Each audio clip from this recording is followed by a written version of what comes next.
Innal hamdalillah nasta'inuhu wa nastahdihi wa nastaghfiruh wa na'udzu billahi min syururi anfusina wa min sayyiati a'malina may yahdihillahu fala mudilla lahu wa may yudlilhu fala hadiyalah. Asyhadu an la ilaha illallah wahdahu la syarika lah wa asyhadu anna Muhammadan abduhu wa rasuluh alladzi la nabiyya ba'dah. Rabbi shrah li sadri wa yassir li amri wahlul 'uqdatam min lisani yafqahu qawli.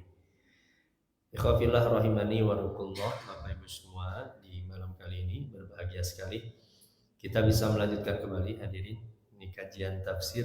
Di pertemuan sebelumnya kita sudah bersama-sama bersama Ustaz Fahri membahas surat At-Takwir ayat pertama sampai ayat ke-14. Di malam kali ini kita akan membaca bertilawah bersama-sama surat At-Takwir dari ayat ke-15 sampai akhir ayat ke-29. Kita tilawah terlebih dahulu seperti biasa bersama-sama hadirin. Saya terlebih dahulu yang membaca, nanti Bapak Ibu semua ikuti bacaan saya. A'udzu billahi minasy syaithanir rajim.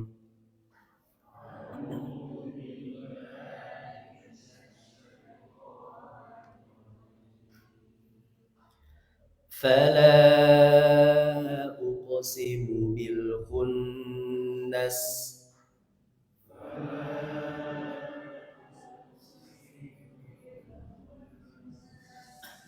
الجوار الكنس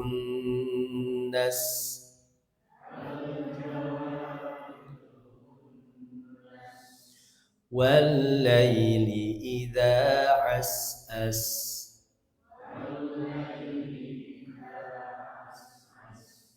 والصبح إذا تنفس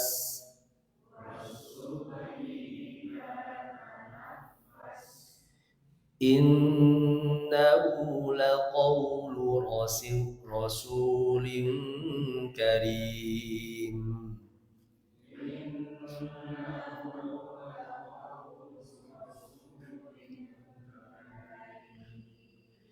ذي قوة عند ذي العرش مكين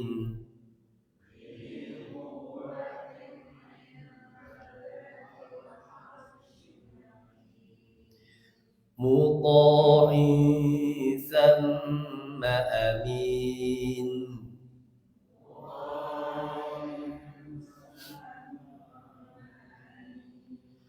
وما صاحبكم بمجنون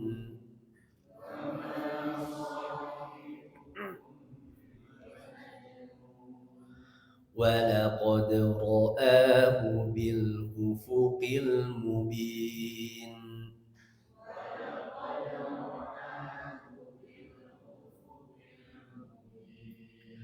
وما هو على الغيب بضنين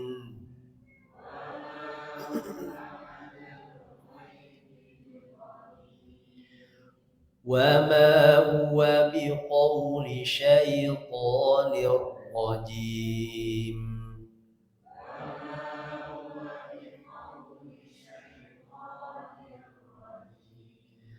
فأين تذهبون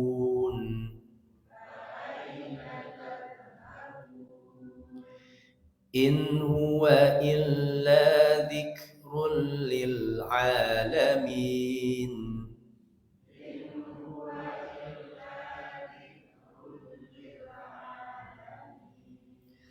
لمن شاء منكم أن يستقيم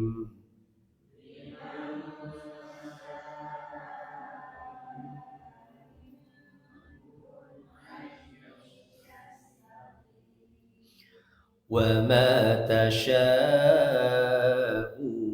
إلا أن يشاء الله رب العالمين.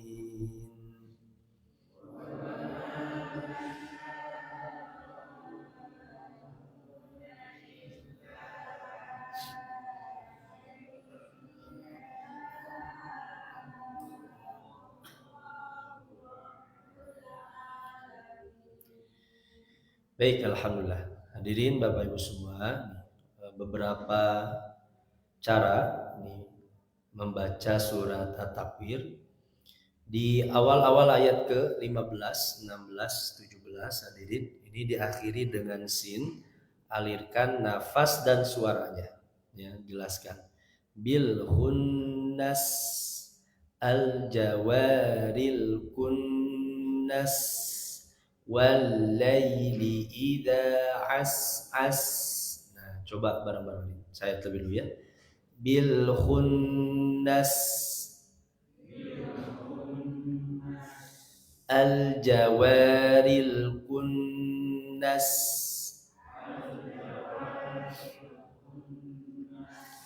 wal laili idza as.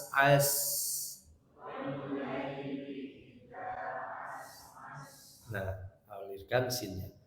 Kemudian hadirin, hati-hati ketika membaca innahu laqaulu rasulin karim.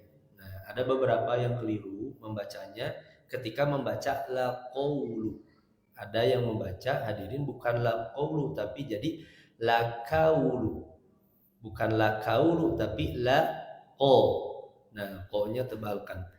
Laqaulu, bukan laqaulu tapi laqaulu. Nah, coba bareng-bareng ini. Saya terlebih dahulu. Laqaulu. Laqaulu. Nah, ini kira-kira yang betul yang mana, Pak? Yang pertama atau yang kedua? Saya terlebih dulu ya. Pertama laqaulu, yang kedua laqaulu. Yang pertama. Nah, itu bisa membedakan, hadirin, hati-hati ketika membaca. Termasuk di ayat wa ma huwa biqo, bukan biqauli, tapi wa ma huwa biqauli biqauli syaitonir rajim. Qo bukan ka. Biqo, biqauli. Nah, kemudian yang terakhir hadirin, ini seperti yang pernah saya sampaikan ketika membaca ayyastaqim, qim tidak ayyastaqim, qim tidak qi tapi qi, cukup qi tidak qi, jangan berlebihan karena kita ingin fasih seperti orang Arab jadi ya qi pokoknya, padahal cukup ayyastaqim. Nah, saya terlebih dulu ya. Ayyastaqim. Silakan. Nah, itu o. Tapi beda dengan kaf, beda tipis tadi. Kalau qaf ayyastaqim, kalau kaf ayyastaqim. Kim, ki, tapi tidak qi. Nah, keliru. Baik, alhamdulillah hadirin Bapak Ibu subhanahu wa ta'ala. Di ayat ke-15 Allah Subhanahu wa taala bersumpah, hadirin. Fala uqsimu bil khunnas al jawaril kunnas. Ini seperti surat-surat sebelumnya, kalau Allah bersumpah itu pasti ada isi sumpahnya.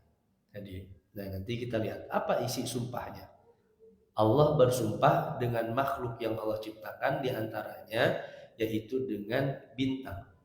Al-khunnas. Al-khunnas itu secara bahasa, hadirin, itu sesuatu yang tersembunyi. Kenapa disebut sesuatu yang tersembunyi? Karena bintang itu ketika terang, hadirin, tidak terlihat, hanya terlihat di kegelapan malam. Nah, hanya terlihatnya ketika terang. Allah bersumpah. Kemudian Bapak Ibu semua ini perhatikan. Kata la. Nah, di awal ayat ini biasanya kan orang mengetahui kalau la itu artinya tidak. Misalnya Bapak Ibu semua umroh kan itu ditawari, kita menjawab kalau gak mau la. Atau na'am, la na'am, la na'am. Nah, tidak setiap la itu artinya tidak. La di sini hadirin orang Arab kalau mereka bersumpah kemudian menggunakan kata la di awal, itu untuk menunjukkan sumpah yang sangat kuat sekali.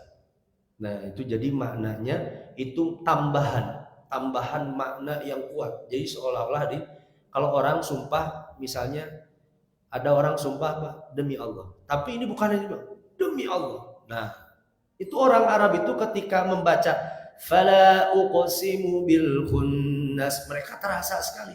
Ini kalimat benar-benar bersumpah. Karena tidak digunakan kita mah baca biasa aja, Pak. Mau ayat sumpah, mau ayat apa, kita mah lurus. Karena memang gak paham. Lah itu orang Arab paham sekali. Kalau ada mengawali dengan lah, itu sumpahnya kuat sekali.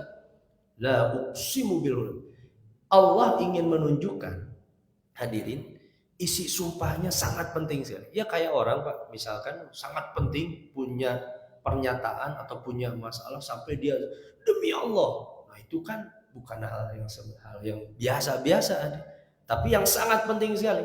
Jadi Allah bersumpah di sini, fala uqsimu bil khunnas. Jadi seolah-olah kuat sekali makna sumpahnya.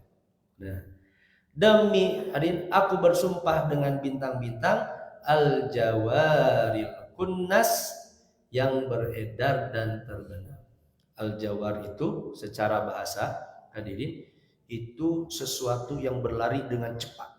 Ini menunjukkan bintang-bintang ini diisyaratkan di dalam Al-Quran, hadirin, beredar sangat cepat sekali.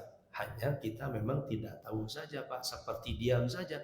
Padahal bintang-bintang itu beredar itu cepat sekali. Jangankan bintang-bintang, hadirin, konon bumi kita saja bergerak itu 1 detik itu kalau tidak salah 30 km per jam gitu. Per detik, mohon maaf, 30 km kalau nggak salah. Bergeraknya itu 1 detik bumi ini 30 km.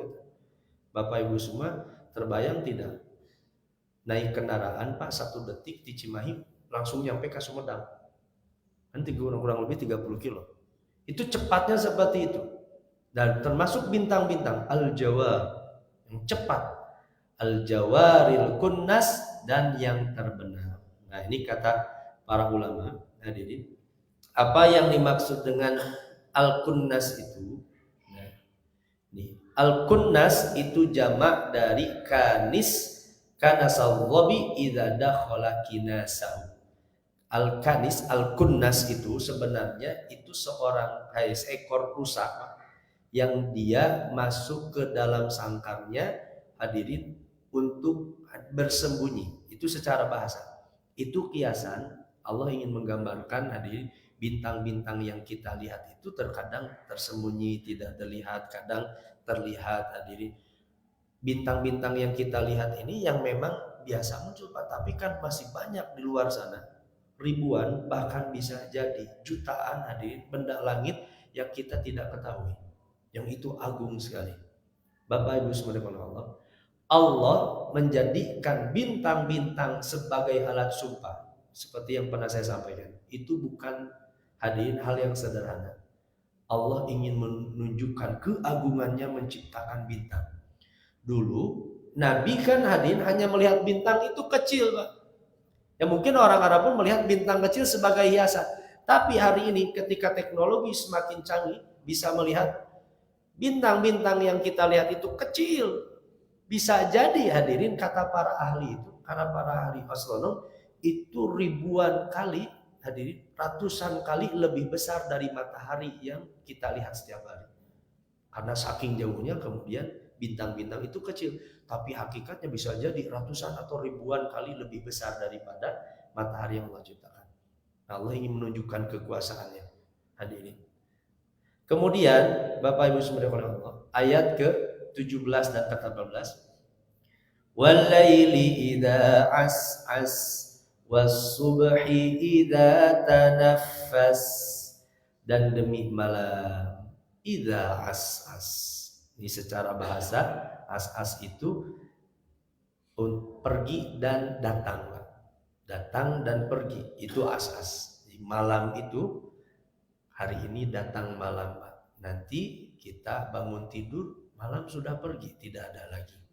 Demi malam yang hadir, apabila datang dan pergi, maksudnya meninggalkan gelapnya. Wasubhi idza tanafas, dan demi subuh apabila fajarnya mulai menyingsing. Hadirin, subuh datang hadirin, kemudian datanglah cahaya matahari. Ini diantara keagungan Allah Subhanahu wa taala. Hadirin, siapa yang bisa mengatur? Hadirin, kita mengatur jam bisa saja, tapi mengatur matahari, datangnya malam, datangnya siang, itu diantara kekuasaan keagungan Allah Subhanahu wa taala. Nah, ini kata Syekh Tontowi, beliau mengatakan hadirin, maknanya wa haqqin nujum allati taqibu bin nahar wa tajri fi hal istitariha wa haqqil laili idza aqbala bi dhalamihi wa subhi idza aqbala bi dhiya'ih. Kata beliau, Allah bersumpah demi bintang-bintang yang menghilang pada siang hari dan tetap beredar dalam keadaan tersembunyi, demi malam ketika datang dengan kegelapannya, demi waktu subuh ketika datang dengan cahayanya. Nah, Allah bersumpah dengan alat-alat ini. Apa isi sumpahnya? Nah, ini hadirin Bapak Ibu semua. Allah menunjukkan kekuasaan ciptaannya untuk bersumpah tentang hal ini, Pak. Innahu laqawlu rasulin karim. Sungguh Al-Quran itu benar-benar firman Allah yang dibawa oleh utusan yang mulia, yaitu Jibril. Jadi Allah ingin hadirin menegaskan konteksnya dulu kepada orang-orang kafir, Pak, yang mereka menuduh bahwa ini bawaan orang-orang terdahulu, berasal dari orang gila, ucapan orang gila. Orang-orang Arab menuduh, Pak, Nabi Muhammad ketika menyampaikan Al-Quran, Muhammad itu orang gila, Muhammad itu penyair, membuat syair-syair indah sehingga menipu orang, membuat orang terpesona dengan ini hadir tuduhan. Nah, Allah bersumpah, innahu laqawlu rasulin karim. Al-Quran itu benar-benar firman Allah. Ya, apa yang kita baca barusan itu benar-benar hadirin pesan dari Allah Subhanahu wa taala langsung kepada kita semua. Nah, hadirin Bapak Ibu sekalian, apa kaitannya hadirin alat-alat sumpah tadi, bintang, malam, ya, kemudian datangnya cahaya matahari ketika fajar. Kaitannya adalah kata beliau, tadullu dalalatan zahiratan ala qudratillah. Allah ingin menunjukkan kekuasaannya yang sangat jelas yang kita lihat setiap hari. Tidak cukupkah tanda-tanda kekuasaan Allah dengan datangnya malam, cahaya matahari, bintang yang begitu agung hadirin. Satu bintang saja kan besarnya luar biasa. Sedangkan di langit sana ada berapa ribu atau bahkan ada berapa ratus ribu bintang atau bahkan jutaan bintang. Itu kan kekuasaan Allah sekali hadirin. Nah, kekuasaan Allah yang begitu hebat sekali, Allah ingin menunjukkan ini firman Allah Subhanahu wa taala. Ini firman Allah. Cukup hadirin, kekuasaan Allah itu jadi bukti tentang kebenaran ayat Al-Quran yang Allah hadirin, yang Nabi Muhammad sampaikan. Kemudian di ayat ke-20 sampai ke-21 Allah menjelaskan tentang sifat Jibril alaihissalam. Dzi quwwatin 'inda dzil 'arsy makin muta'in tsumma amin, yang mempunyai kekuatan, dzil 'arsy makin, yang mempunyai kedudukan tinggi di sisi Allah, yang mempunyai arsy. Kan Jibril alaihissalam ini sebagaimana di dalam hadis riwayat Ahmad hadirin, Jibril itu memiliki 600 sayap. Satu sayapnya saja itu bisa memenuhi ufuk, ujung langit ke ujung langit yang lain. Itu satu sayap. Itu Jibril alaihissalam. Karena kan Jibril itu pemimpinnya malaikat. Dulu kan saya pernah sampaikan, jangankan Jibril yang paling besar, yang paling mulia, malaikat pembawa arsy saja kata Nabi SAW kan, dari ujung kuping hadirin sampai pundaknya saja kata Nabi SAW masiratu sab'i mi'ati am, itu sejarak 700 tahun perjalanan. Itu malaikat pembawa arsy Allah Subhanahu wa taala dari ujung kuping sampai pundaknya. Kira-kira jauhnya seperti apa, Pak? Itu malaikat pembawa arsy, belum lagi malaikat Jibril. Di rupa yang sebenar-benarnya malaikat Jibril itu besar sekali. Makanya Nabi ketika pertama kali melihat Jibril, kan nanti ayat selanjutnya, hadirin, Allah memberitahu bahwa Nabi langsung melihat Jibril alaihissalam dengan rupa asli. Nabi kan langsung lari, karena begitu takutnya melihat sosok makhluk yang begitu besar sekali. Seluruh langit tertutup dengan, hadirin, rupanya Jibril alaihissalam. Nah, dzikuwatin 'inda dzil arsy makin. Ayat Al-Qur'an ini dibawa bukan oleh makhluk yang biasa, tapi makhluk yang penuh kekuatan, yang mulia, mutha'i tsamma amin. Malaikat Jibril ini taat, hadirin. Tsamma amin, lagi dipercaya, amanah. Nah, ini Jibril alaihissalam. Tidak seperti tuduhan-tuduhan orang-orang liberal.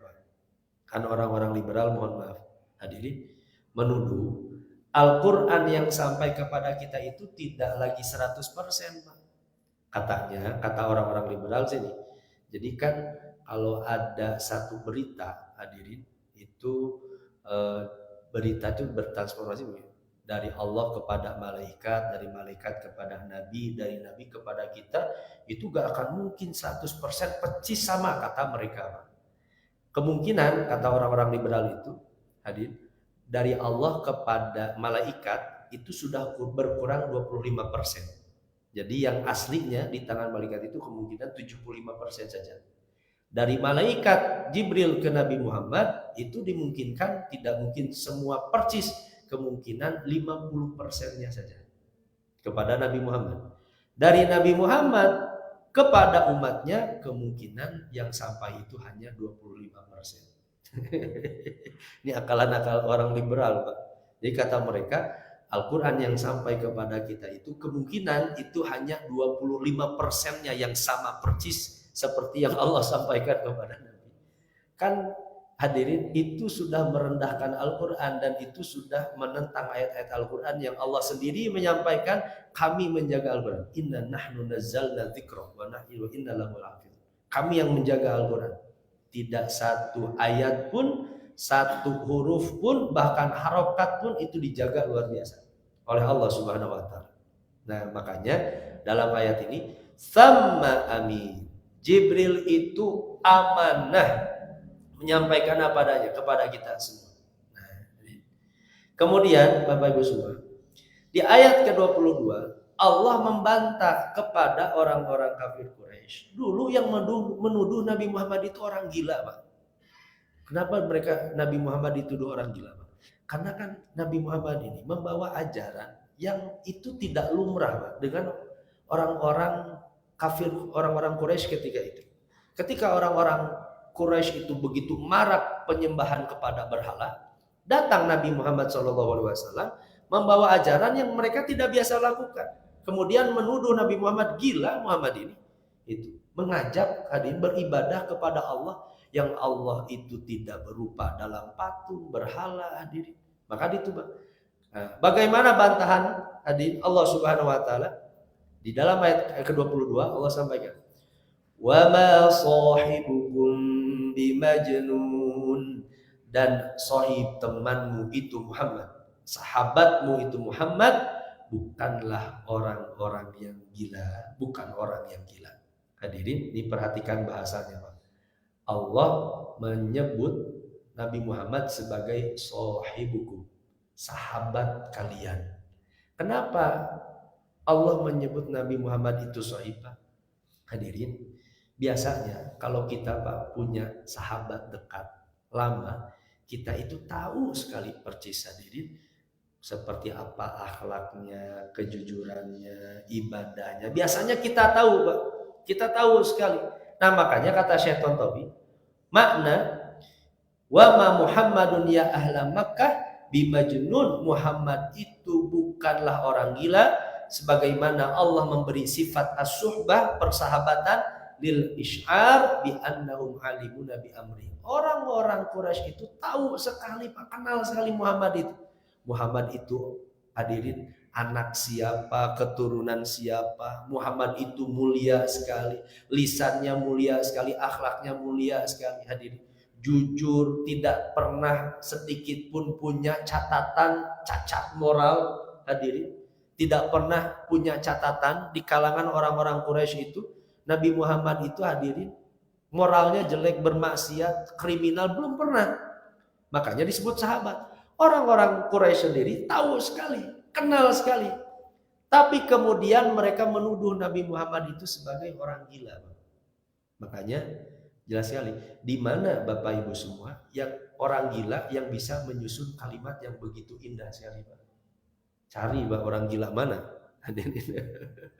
Orang gila jangankan menyusun Al-Qur'an. Orang gila berbicara lurus aja kan gak akan mungkin, mustahil. Sedangkan orang-orang kafir Quraisy menuduh Nabi Muhammad ini sebagai orang gila. Yang gila itu kan siapa sebaliknya? Wa ma sahibukum bimajnun. Wa laqad ra'ahu bil ufuqil mubin. Kan ketika Nabi Muhammad menyampaikan Nabi itu melihat rupa asli Jibril, ya mereka menuduh Nabi Muhammad seperti itu. Gila Muhammad ini, melihat sosok makhluk yang besar seperti itu. Nah, Allah tegaskan sekali, sungguh ra'ahu bil ufuqil mubin, Nabi Muhammad itu melihat Jibril di ufuk al-mubin yang terang sekali, terlihat sekali Jibril alaihissalam. Hadirin, ini penegasan bahwa Nabi itu pernah melihat Jibril, Pak. Kalau kata para ulama, melihat Jibril itu 2 kali dalam rupa asli. Itu hanya 2 kali saja. Pertama ketika awal-awal wahyu, hadirin, ketika keluar dari Gua Hira. Yang kedua ketika Mi'raj ke langit, hadirin. Yang kata, makanya dalam ayat lain itu disebut dengan Nabi melihat Jibril itu kedua kalinya. 2 kali saja dalam, hadirin, dalam seumur hidupnya. Hadirin Bapak Ibu semua oleh Allah. Kemudian hadirin, di ayat ke-24 sampai ke-25 Allah berfirman, wa ma huwa 'alal ghaibi bidhanin wa ma huwa biqauli syaitonir rajim. Dan dia Muhammad bukanlah orang yang bakhil untuk menerangkan yang gaib. Wa ma huwa biqauli syaitonir rajim, dan Al-Qur'an itu bukanlah perkataan setan yang terkutuk. 2 ayat ini, kalau ayat tadi, hadirin, itu bantahan kepada orang kafir yang menuduh Nabi Muhammad itu sebagai orang gila. Kalau ayat ke-24 sampai ke-25 ini bantahan kepada orang kafir yang menuduh Nabi Muhammad ini sebagai dukun. Ini betapa buruknya orang-orang kafir Quraisy dahulu menuduh Nabi Muhammad itu pertama, hadirin, dengan orang gila. Kemudian ini Muhammad ini sepertinya dukun. Nah, dibalas, hadirin, dibantah oleh Allah Subhanahu wa taala, wa ma huwa 'alal ghaibi bidhanin. Nabi Muhammad itu bukanlah orang yang bakhil menerangkan yang gaib. Apa maksudnya gini, hadirin? Dukun itu biasanya memberitahu sesuatu yang gaib, hadirin, itu setelah dibayar, Pak. Kan ada orang, Pak, datang ke dukun. Dia nanya, Pak, misalnya, dukun, tolong tebaklah, misalnya jodoh saya siapa, saya nanti tahun depan seperti apa. Kan dukun, Bapak kalau ingin tahu ini saya harus bayar sekian misalnya. Jadi bayar dulu, Pak. Kan dukun seperti itu. Hadirin, Nabi Muhammad SAW menyampaikan apapun yang tidak diketahui oleh orang-orang Quraisy, hal-hal yang gaib terkait dengan surga, neraka, Jibril alaihissalam, hadirin, kan gak usah dibayar dulu. Nabi itu menyampaikan apa adanya. Kalau dukun-dukun itu harus dibayar dulu, ingin memberitahu sesuatu yang gaib harus dibayar dulu. Makanya lihat kata Nabi, wa ma huwa 'alal ghaibi bidhanin. Muhammad itu bukanlah orang yang bakhil untuk menerangkan yang gaib, karena para dukun itu bakhil. Para dukun itu mereka akan menerangkan yang gaib kalau sudah dibayar. Nabi Muhammad itu kan enggak. Nabi Muhammad itu menyampaikan apa adanya kepada orang-orang Quraisy ketika itu. Wa ma huwa biqauli syaitonir rajim, dan Al-Qur'an itu bukanlah perkataan setan yang terkutuk. Sedangkan para dukun itu mengambil, hadirin, perkataan-perkataannya dari setan-setan, sedangkan Nabi SAW ayat-ayat yang murni wahyu dari Allah Subhanahu wa taala.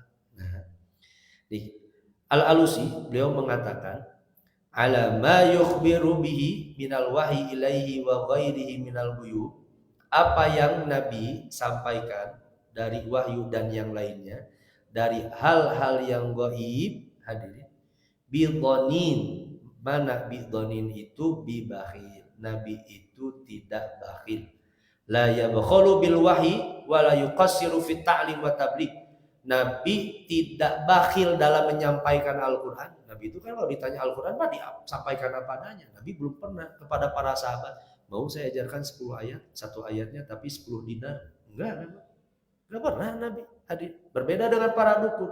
Para dukun satu informasi saja harus dibayar dulu. Itu para dukun. Wala yuqassiru fit ta'lim wala tabligh. Nabi tidak mengurangi sedikit pun dalam pengajaran. Wa yamnahu kullama huwa musta'idun lahu minal ulum. Bahkan Nabi itu dermawan sekali kepada siapapun yang ingin belajar tentang Islam. Nabi itu kan memberi apapun informasi tentang Islam ini. Ala khilafil kuhan, berbeda sekali dengan para dukun. Fa innahum la yutli'una ala ghairihim ala ma yazmuna ma'rifatahum illa bi'ita'im hulwana. Para dukun itu tidak akan memberitahu sesuatu, hadirin, kecuali harus terlebih dahulu diberi imbalan atau bayaran dahulu. Ada tuduhan orang-orang Quraisy tadi, Muhammad gila, gak cocok Pak. Kalau gila kan kelihatan, hadirin, akalnya gak waras, gak akan mungkin orang gila menyusun kalimat yang begitu indah, menyentuh, hadirin, ya, berkaitan dengan ibadah, akidah, sosial, hadirin. Luar biasa sekali, gak akan mungkin. Dituduh dukun, keliru juga orang-orang Quraisy itu. Gak akan mungkin dukun seperti Nabi SAW, yang Nabi menyampaikan apa adanya. Nah, maka ayat ini ayat yang jelas untuk membantah, hadirin, anggapan tadi orang-orang Quraisy yang menuduh Nabi Muhammad SAW sebagai tadi dukun dan, hadirin, sebagai orang gila. Ayat selanjutnya kemudian Allah bertanya, Pak, fa aina tadhhabun, maka kemanakah kamu akan pergi? Mereka, hadirin, tidak mau beriman kepada Nabi. Mereka menuduh Nabi sebagai orang gila. Mereka menuduh Nabi sebagai dukun, hadirin. Allah sedang mencela dan mengancam orang-orang kafir Quraisy. Mereka tidak mau mengikuti jalan yang sudah terang benderang, lurus, hadirin, ya. Jalan Islam ini benar, difahami oleh akal, dirasakan oleh hati, tapi mereka tidak mau menempuh perjalanan yang benar ini. Kemudian Allah bertanya, fa aina tadhhabun? Jadi seolah-olah Allah itu bertanya, jalan yang mana yang mau hendak kalian ikuti jika tidak jalan Islam yang terang benderang ini yang benar? Mereka tidak mau mengikuti jalan Islam. Fa'ina tadhabun itu, kata para ulama, ini memang pertanyaan, Pak, tapi justru maknanya itu pernyataan sedang mencela orang-orang kafir Quraisy. Itu celaan dari Allah. Fa'ina tadhabun, mau kemana kamu pergi? Jadi kalau tafsirnya, mau jalan yang mana yang kalian ikuti kalau kalian tidak mau mengikuti jalan Allah Subhanahu wa taala, kan gitu, Pak.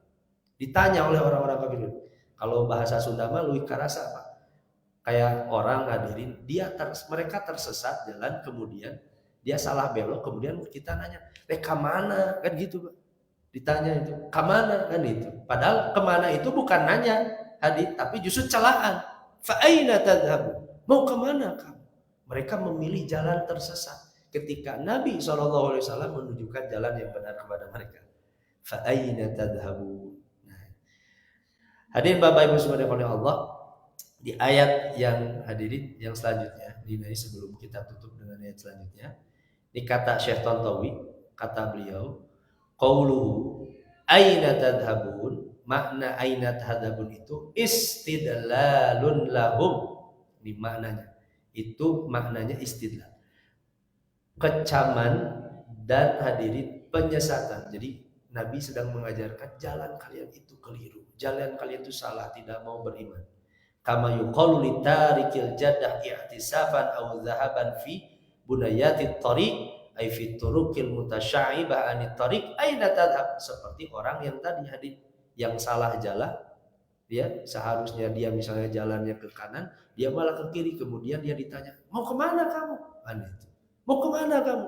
Seperti itu pula orang-orang kafir Quraisy, mau kemana kamu? Mau jalan yang mana? Kalau tidak mau menerima jalan Islam, jalan yang mana lagi? Yang lebih terang, yang lebih terasa hadir oleh hati, perasaan kita, yang difahami oleh akal kita, jalan yang mana lagi? Nah, ini celaan dari Allah Subhanahu wa taala. Kemudian hadirin Bapak Ibu subhanahu wa taala, Allah menutup di ayat ke-27, 28 dan 29. In huwa illa dzikrul lil alamin liman syaa'a minkum ay yastaqim wa ma tasyaa'una illa ay yasha' Allahu rabbul alamin. Al-Quran itu tiada lain hanyalah peringatan bagi semesta alam. Liman syaa minkum, bagi orang-orang yang berkehendak di antara kalian, ayyastaqim, untuk menempuh jalan yang lurus. Al-Quran turun hadirin, dibaca, ditadaburi, itu diterima hanya bagi orang-orang yang ingin menempuh jalan yang lurus. Orang-orang yang menghendaki jalan yang menyimpang, yang belok, tidak mau benar hidupnya, pasti tidak akan dekat dengan Al-Quran. Makanya Bapak Ibu semua lihat Pak, sejauh mana ikhtiar kita untuk hadirin membaca Al-Quran, ikhtiar kita untuk mempelajari Al-Quran.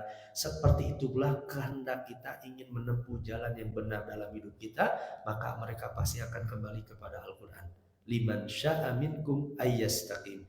Tapi wa ma tasyauna illa, kalian semua tidak akan bisa berkehendak illa ayyasha Allahu rabbul alamin, kecuali Allah berkehendak, Rabb semesta alam.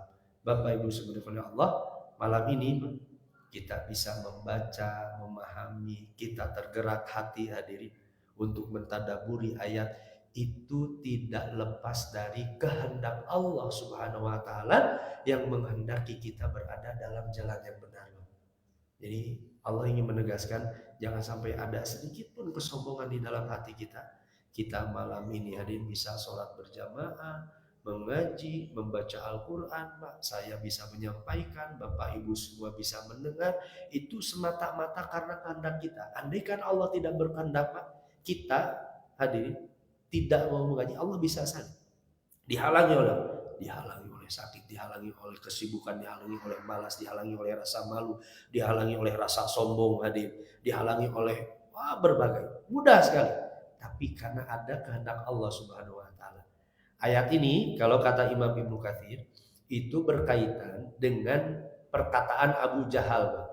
Jadi Abu Jahal ketika hadirin mendengar Al-Quran, kemudian Abu Jahal mengatakan seperti al-amru ilaina, pokoknya urusan ini gimana kita saja, in syi'na istaqamna wa in syi'na lam nastaqim. Kalau kita berkehendak kita akan menempuh jalan yang lurus, kalau kita berkehendak kita tidak akan menempuh jalan lurus. Jadi gimana kita aja, jalan-jalan gimana kita. Ketika hadir dinasihati, disampaikan Al-Quran, baru kemudian turun ayat ini, wa ma tasyauna illa ayyasha Allahu rabbul alamin. Bukan engkau Abu Jahal yang berkehendak, tapi Allah yang maha berkehendak untuk menghendaki siapa di antara hamba-hambanya yang mendapatkan hidayahnya. Baik hadirin Bapak Ibu subhanahu wa Allah, nah inilah di antara makna tafsir dari surat At-Takwir ayat ke-15 sampai 29. Ini ada beberapa hikmah kehidupan. Pertama, kemahakuasaan Allah dalam mengatur alam semesta itu cukup bukti kebenaran Al-Quran yang Allah turunkan kepada kita. Alam semesta yang begitu agung seperti ini, masa terhadap kalimat yang Nabi sampaikan tidak percaya hadirin? Nih, satu kalimat yang begitu indah pun kemudian tidak mau beriman. Kedua, ini sifat Jibril.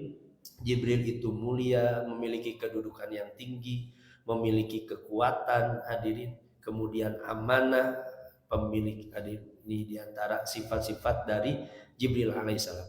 Ketiga, bantahan kepada tuduhan orang-orang Quraisy bahwa Nabi itu gila, padahal mereka sangat mengenali Nabi Muhammad, keluhurannya. Hadirin, kan orang-orang Abu Jahal, Abu Lahab itu tahu Muhammad dari kecil, Pak. Tahu sekali, hadirin, dari kecil seperti apa tubuhnya. Kemudian dituduh orang gila, Pak. Hadirin, kalau orang gila pasti kelihatan dari kecilnya gak waras, Pak.